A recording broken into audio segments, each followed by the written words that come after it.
여호와께서 또 아론에게 이르시되 보라, 내가 네 거저물 곧 이스라엘 자손이 거룩하게 한 모든 헌물을 네가 주관하게 하고 네가 기름 부음을 받았으므로 말미암아 그것을 너와 네 아들들에게 영구한 몫의 음식으로 주노라.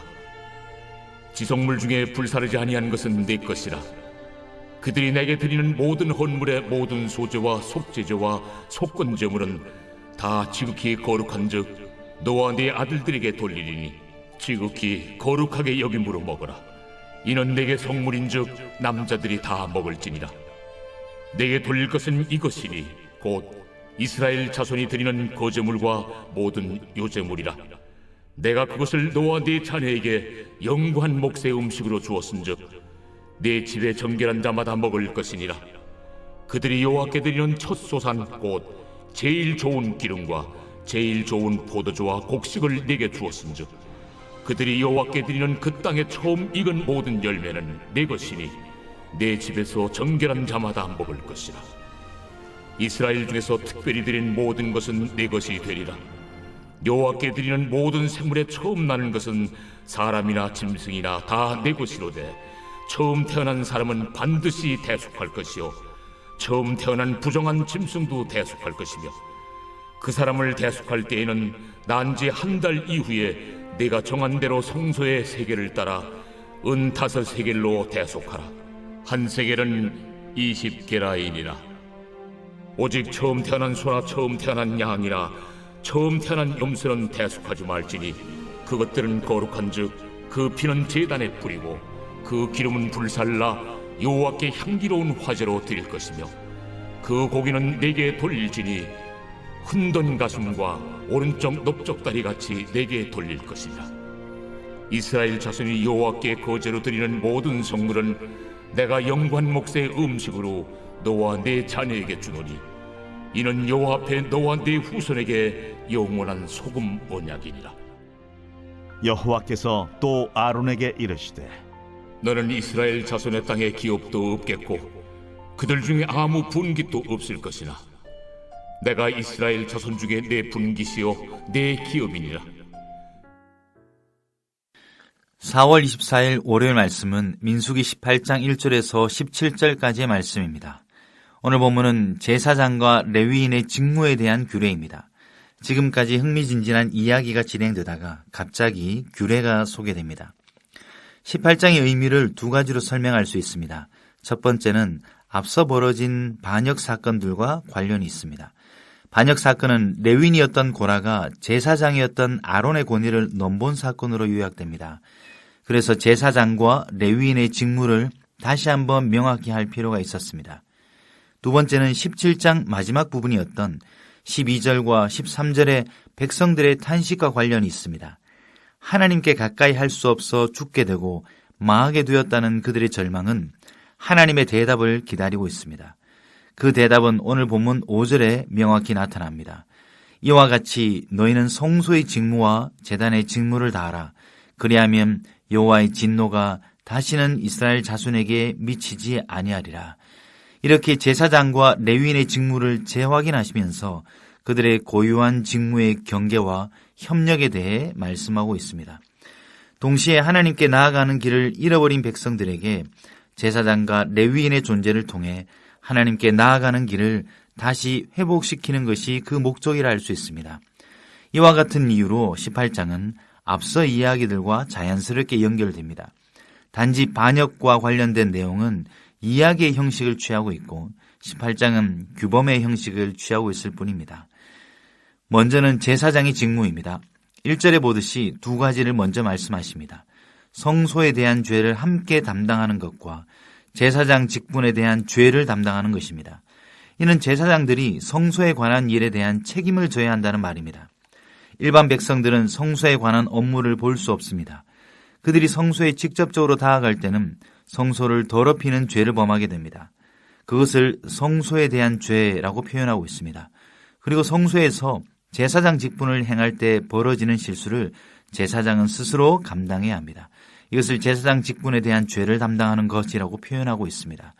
그러니 1절에 소개된 성소에 대한 죄를 담당하는 것과 제사장 직분에 대한 죄를 담당하는 것을 요약하면 백성을 대신해서 성소의 직무를 다하라는 것입니다. 그 일들은 내 성소 안에 있는 성소의 기구와 뜰에 있는 제단과 관련된 모든 일들을 말합니다.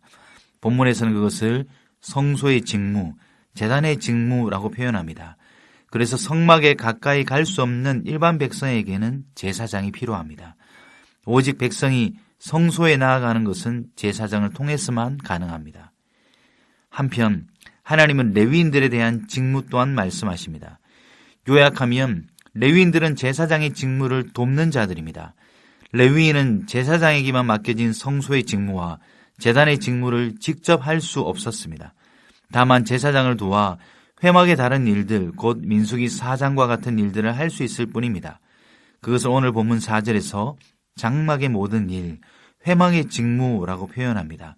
이처럼 성소의 직무와 제단의 직무 외에 많은 일들, 곧 장막의 모든 일, 회막의 직무가 레위인에 의해 수행되었습니다. 이렇듯 제사장과 레위인의 직무는 구분되고 있습니다. 합동하여 일하지만 동시에 엄격한 경계가 주어졌습니다. 제사장의 고유한 성소의 직무와 제단의 직무에 레위인이 참여할 수 없도록 경계가 주어졌습니다. 만일 그런 일이 벌어질 때는 레위인뿐만 아니라 제사장도 하나님의 진노를 피할 수 없었습니다. 마찬가지로 제사장을 돕는 레위인의 장막의 모든 일과 회막의 직무는 다른 외인이 함께할 수 없도록 분명히 명하셨습니다. 그리고 그들의 이 모든 일들이 제대로 수행된다면 여호와의 진노가 다시는 이스라엘 자손에게 미치지 아니하리라 라고 약속하셨습니다. 이렇게 5절까지 제사장과 레위인의 직무를 재확인하고 그 목적까지 설명하신 하나님은 6절에서 7절에 그 의미까지 설명하십니다. 그것은 기본적으로 제사장에게 주신 말씀입니다. 중요한 단어는 선물입니다. 이 선물을 두 가지 의미로 설명하십니다. 첫 번째는 그들을 돕는 자로 주신 레위인을 하나님이 주신 선물이라고 하십니다. 레위인이 선물로 주어졌기 때문에 제사장의 직무를 성실히 행하라고 하십니다. 조금 더 설명하자면 레위인이라는 선물 때문에 제사장의 직무에 집중할 수 있게 된 것입니다. 두 번째는 제사장의 직분 자체가 선물이라고 말씀하십니다. 그것은 그 직무에 대한 하나님의 보호와 그 직무를 향한 제사장의 책임 둘 다 관련이 있습니다. 그들에게 주신 고유한 업무이기에 외인들이 침범할 수 없도록 하나님이 보호하십니다. 이전에 일어난 반역과 같은 일이 재발하지 않기 위한 하나님의 보호입니다. 이런 그들의 직무에 대한 보호는 동시에 제사장 그룹이 가져야 하는 책임이기도 합니다.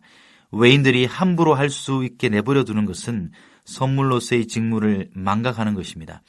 그래서 그들이 선물로 그 직분을 받아들이는 것은 책임을 다하는 것이기도 합니다. 다른 이들이 성소를 함부로 침범하지 못하도록 제사장은 책임을 져야 합니다. 그것은 자격과 특권을 주장하는 것이 아니라 침범하는 자가 당할 수 있는 하나님의 진노로부터 제사장이 보호해야 하는 책임과 관련이 있습니다. 오늘 말씀은 제사장과 레위인의 직무에 관한 규범의 재확인입니다. 그들의 직무가 고유하고 경계가 명확합니다. 그래서 배타적으로 보이고 위계적으로 느껴지기도 합니다. 하지만 동시에 제사장과 레위인의 협력 관계도 뚜렷하게 보입니다. 오늘 본문을 세 단어로 요약해보면 경계, 협력, 그리고 선물로 요약할 수 있지 않을까요? 이 세 단어로 오늘 우리의 삶에 적용하면 어떨까 합니다. 각자의 일이 고유하며 때로는 경계도 필요합니다. 그런 경계를 전문성을 연마하고 자신만의 고유함을 유지하도록 하나님이 보호하시기도 합니다. 그리고 그런 경계는 제사장들이 그랬던 것처럼 책임감이라는 중요한 덕목을 배양하기도 합니다. 그러나 자칫 배타적인 모습으로 비춰져 갈등의 여지도 있습니다. 그래서 협력에 힘을 쏟아야 합니다. 함께하는 사람들에 대한 예의, 존중과 감사하는 마음은 우리의 고유함을 배타적으로만 머물지 않게 할 것입니다. 경계와 협력을 가능해 하는 것이 마지막 선물의 마음이 아닐까 합니다. 경계와 협력이라는 모순이 선물로 여기는 마음 때문에 유지되는 것처럼 보입니다. 선물은 은혜와 연결되어 있습니다. 자격이 없는 자가 베푸는 자의 호의로 받는 것이 은혜입니다. 레위인을 선물로 여기라는 하나님의 명령은 자신의 일을 특권이나 계급으로 여길 틈을 주지 않았을 겁니다. 제사장과 레위인들은 직무의 고유함도 지켜나가는 하나님의 뜻에 순종하면서도 상대를 선물로 여기는 겸손함 때문에 협력할 수 있었을 것입니다.